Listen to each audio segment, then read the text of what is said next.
வருஷம் எவ்வளவு சீக்கிரம் போகுது. வந்ததும் தெரியல போனதும் தெரியலப்பா. தமச்சி தோசை நியூ இயர்க்கு வெளியே போலாமா? எங்க போறது? கோவா.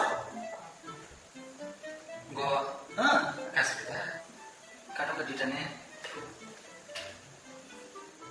நான் எவ்வளவு வச்சிருக்கேன்? நான் ஒரு 1500.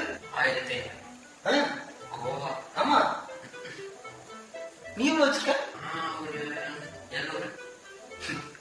700 700க்கு 1500 எவ்வளோ தேவலாம். சரி நான் பண்றது வழக்கம் போல குடிச்சிட்டு வலிக்காது. அதான் வருஷம் வருஷம் பண்ற மேடம். ஏதாவது டிஃப்ரெண்டா பண்ணணும்.